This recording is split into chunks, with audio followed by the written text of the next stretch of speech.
Welcome to Stock Trading Ninja Part 2, Popular Technical Analysis Indicators. I'm your instructor, Frank Bunn. In this segment, we're going to be looking at just that, technical analysis indicators. If they work, then why isn't everyone rich? But more importantly, you're going to learn some critical information about how the action of price itself is paramount and randomly cooperates or doesn't with technical analysis indicators. And you're going to learn one seldom discussed truth about randomness that will change the way you look at trading. In this screenshot example, we see the popular Moving Average Convergence Divergence Indicator, or MACD for short, on a daily interval chart of Capital One Financial. We can see how the indicator itself oscillates around a moving average of itself. These crossovers, by conventional wisdom and according to the fine folks at Investopedia, are buy and sell signals. More on this in just a minute, but first, let's observe an 8-month time and data series of Capital One with the indicator plotted below the price. And follow me on a little experiment. If we had traded the typical signal line crossovers we saw in the previous example, let's take a look at how well this indicator would have performed. Quite simply, using the red signal line crossover to buy and sell, we have 4 generic long trades and 3 short trades. Let's analyze this. For longs, we have 3 wins and 1 loss, and for shorts, we have 1 win and 2 losses, for a total long-short performance of 4 wins and 3 losses. Here's another widely followed indicator, the Directional Movement Index, also a crossover-based trend-following indicator, plotted on the same time and data series of Capital One Financial we saw previously. We can see how trades are conventionally triggered when the green line crosses above or below the red line, supposedly indicating a change in trend based on the indicator logic. So follow me again through the same analysis of that 8-month period on the Capital One daily interval chart, using the directional movement crossover signals this time. Let's see how it works. We have 5 long trades and 4 short trades this time, 2 more than generated by the MACD indicator. Closer analysis reveals the longs produced 3 wins and 2 losses randomly, and the short signals performed quite miserably with 1 win and 3 losses, for an overall total long-short performance of 4 wins and 5 losses.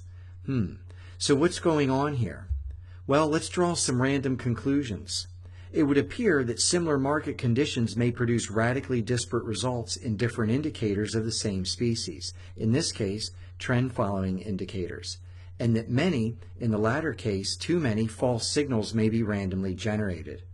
More importantly, we see streaks of profitable signals when the market trend cooperates, as in the first MACD example with the long trades where there were 3 wins and 1 loss as Capital One trended higher during the period. Upon even closer analysis, we see that some signals are right on time in conjunction with the price action, while other triggers are hopelessly late or behind the curve. And lastly, and most obviously, exit signals are either on time, early, or randomly absurdly late. With outcomes so random, why would anybody really bother? No wonder technical analysis gets a bad name. Well, first we have to learn the technical analysis golden rule. That is, the price action following an indicator signal is random and not determined by the indicator signal itself. Okay, this certainly makes sense. So a technical analysis signal is really nothing more than an edge, like an edge in a casino game or a card game, we hope. Just the potential greater probability of one thing happening over another. It seems to fit with what we just learned about random outcomes in the golden rule. So let's keep going. Keeping in mind that technical triggers always produce random outcomes, we now must consider the notion of trends. So here's the stock trading ninja truth of the trend. An established trend in price is statistically more likely to continue from one interval to the next than it is to reverse.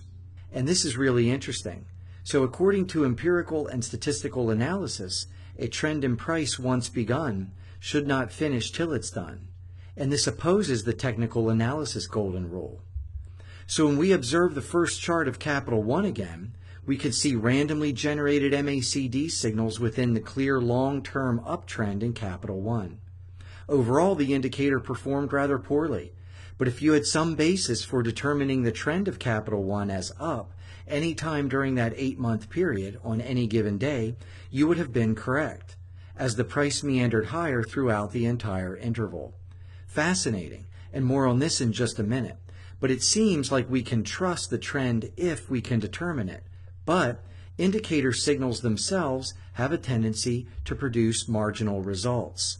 Why? Well, it's a good question. Let's check it out. First, most technical analysis indicators calculate an average of recent prices, such as highs, lows, or closing prices. And any attempt to smooth market action by averaging price will randomly cause indicator output to lag current market action. In plain English, we have late signals. Okay, this makes sense. And right back to the golden rule. And third, any price action following a signal trigger is completely random, giving the empirical notion that an established trend is more likely to continue than reverse. It is really important that you understand the distinction as well as embrace the notion of randomness in short-term price movement juxtaposed to the tendency of trends to continue from one interval to the next. So how do we make this work? Well, what if indicator output will randomly lead market action? Doesn't it stand to reason that if an indicator will randomly fail, then it will also randomly be right on time? And that random technical analysis signals produce outstanding results, which we have seen in some of the examples above. And so, if market action following a signal is random, you will randomly be handed huge winners by the market, which is an empirical truth. And here is the kicker. Risk control games avail the trader to massive winners without unnecessary risk.